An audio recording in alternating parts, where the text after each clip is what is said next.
This is a PM update. Important information after this.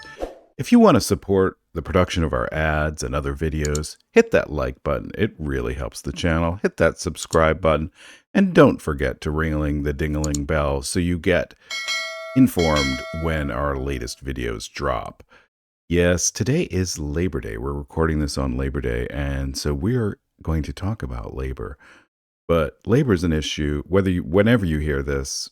If it's not labor, it doesn't matter, because labor is one of the most important issues in this election. Workers are one of the most important things in this election to discuss.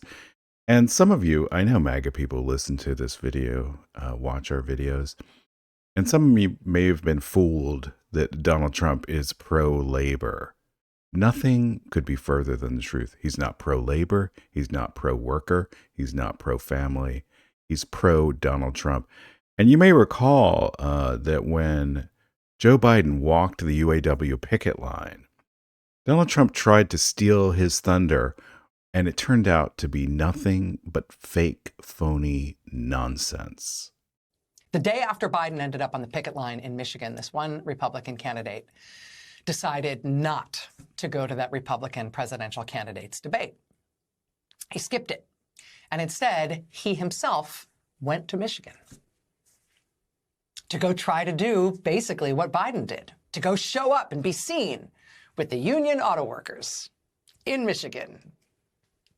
Kind of. Whereupon he promptly stepped on a rake, trying to make it look like he was supporting these union auto workers who were out on strike, who the whole country was rallying in support of. He instead went to a non-union auto parts facility.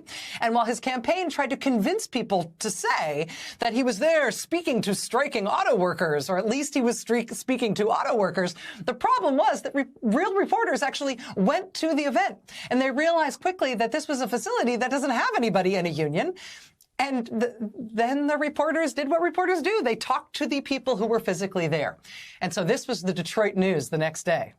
Quote, one individual in the crowd who held a sign that said union members for Trump acknowledged to a Detroit News reporter that she was not a union member. Another person with a sign that read auto workers for Trump, when asked for an interview, said that he wasn't an auto worker. Neither person provided their names. This was very embarrassing, right? He's trying to look like he was supporting the union, but he's at a non-union facility that he filled with people who were given signs and effectively told to pretend to be union workers, or even to pretend to be auto workers when they were no such thing. He did a fake event. I mean, the whole thing was fake.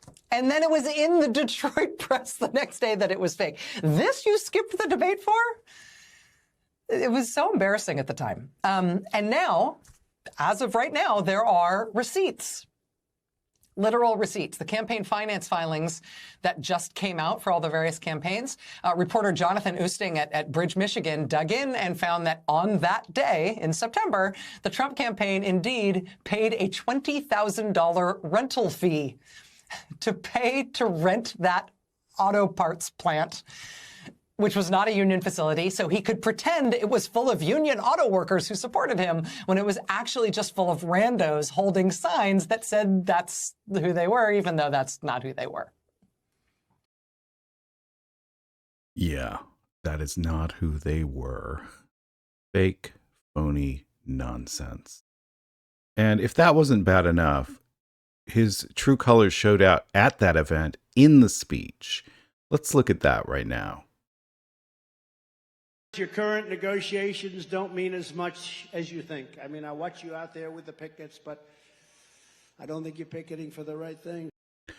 I don't think you're picketing for the right thing. Yeah, that's what he said. He knows better than you. If you're a union member, if you're a worker, that's who Donald Trump is. He doesn't think you're picketing for the right thing. And if you don't believe that, watch him laugh at striking workers here with his friend, the Botoxed billionaire, Elon Musk. Well, you're the greatest cutter. I mean, I look at what you do. You walk in and you just say, you want to quit? They go on strike. I won't mention the name of the company, but they go on strike and you say, that's okay, you're all gone.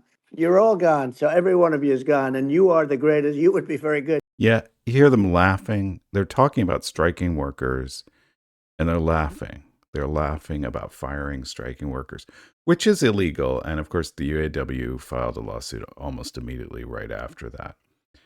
Now, you know who isn't a fake and a phony? That's Kamala Harris. Here she is talking. She was actually on strike with the UAW back in 2019. Because here's what we know.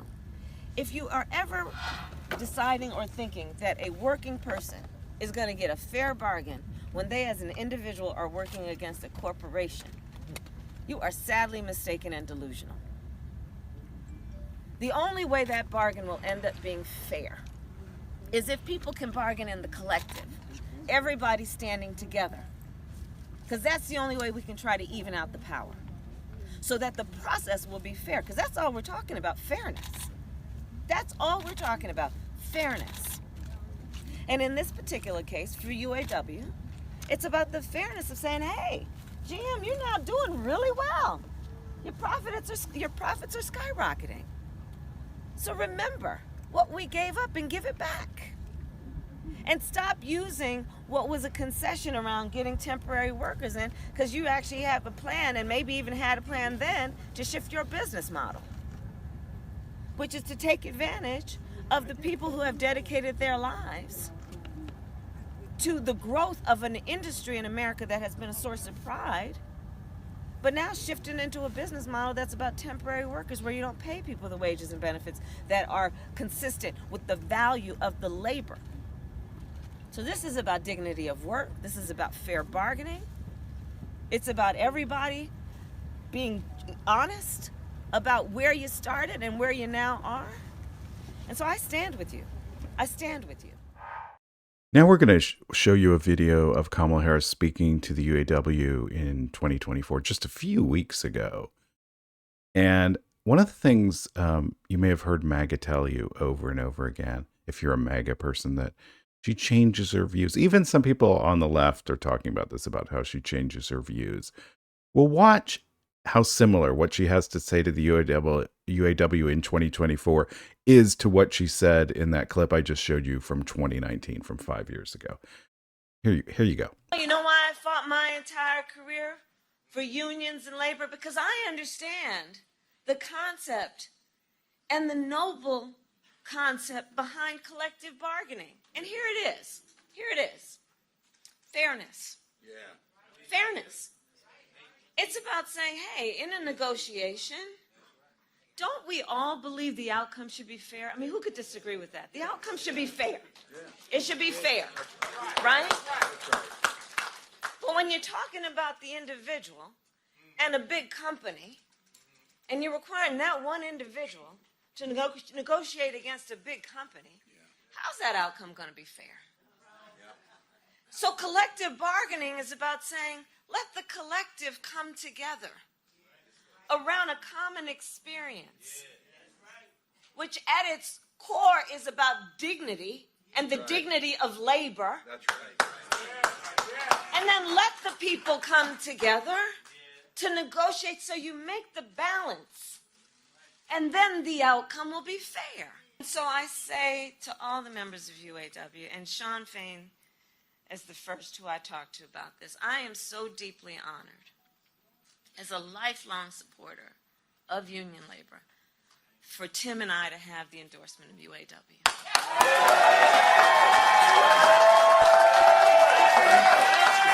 So deeply honored. Because you walk your walk. You walk your walk. And the bottom line about UAW is that I also know, and I'll say to all the friends watching, look, even if you're not a member of a union, you better thank unions for that 5-day work week. You better thank unions for that 8-hour work day. You better thank unions for that vacation time. So I'm here to say thank you. Thank you. Thank you. Thank you to the sisters and brothers of UAW. Yeah, we let those clips run a little longer than sometimes we do because Kamala Harris is just great in those clips. And we want to show you her, especially if you're undecided. or not fully on board, not as excited as we are about her candidacy, just what a great speaker is, how her grasp on the issues and her ability to communicate to the public on those issues. And you know who also is excellent on labor? He's actually a union member, the first union member in decades to be on a major ticket. And that's her running mate, Tim Walz. Let's look at what he has to say about labor. And we know that when unions are strong, America's strong.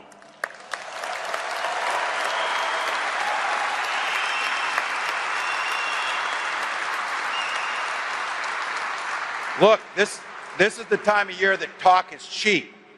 But that's why Vice President Harris is proudly part of the most pro-labor administration in history, unafraid to walk picket lines with workers demanding better pay and conditions.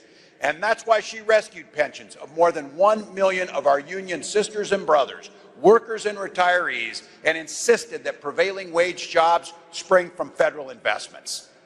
It's your construction brothers and sisters know that one.